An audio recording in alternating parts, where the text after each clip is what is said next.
Hello Zoom, this Mo here bringing you again the movement of the week, and today I want to show you an oblique exercise that is going to help you learn how to stabilize your pelvis and move your thoracic spine. I know all of you guys have done this exercise before. The question is whether or not you've done it really well. And this exercise is, in the Pilates method, we call it the oblique twist. Sometimes you hear it called crisscross. In the training world, you'll probably hear it called bicycle crunches.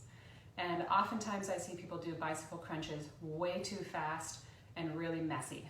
So I'm going to teach you guys today how to do it really well so we don't get all of this shearing and torque in the spine. So what you're going to do is lay down on the floor. From here, I want you guys to maintain a good stable pelvis. So when I curl up to do my crisscross, I'm going to try not to let my hips tuck and my lower back flatten excessively against the floor. So I want to keep my pelvis in neutral.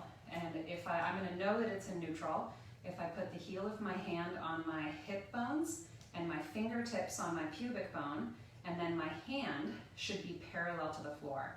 Right, so if I tuck too much, my fingers are too high. If I arch too much, the heel of my hand is too high. Okay, so from here, I'm gonna go hands behind the head. Again, I'm gonna kind of pretend like my pelvis is cemented into the floor. So hands behind the head, I'm gonna curl up to the tips of my shoulder blades. And again, from here, I check and make sure, when I curled my upper body up, did I let my lower body collapse and flatten? Or can I, again, keep that pelvis really neutral? My legs will come up to tabletop. I'm gonna imagine that my pelvis is seated in like this block of cement, so it does not move.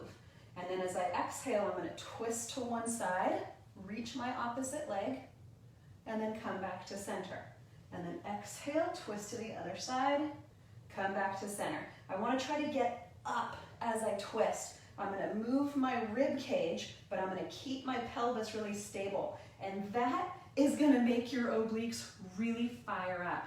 It's very hard, as it should be, right? I don't wanna go super fast and let my spine wiggle all over the place and let my pelvis wiggle all over the place. Maybe eventually I will get tired, but for the most part, I'm not gonna be really working my muscles well.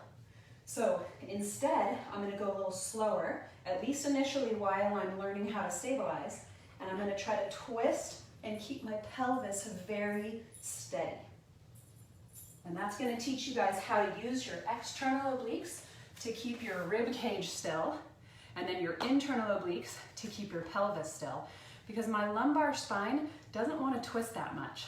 My thoracic spine, that wants to twist a little bit more. So I'm gonna learn in that exercise how to do both of those at the same time. And it's gonna feel like you're rubbing your head or patting your head and rubbing your stomach, but it's worth learning how to do really well.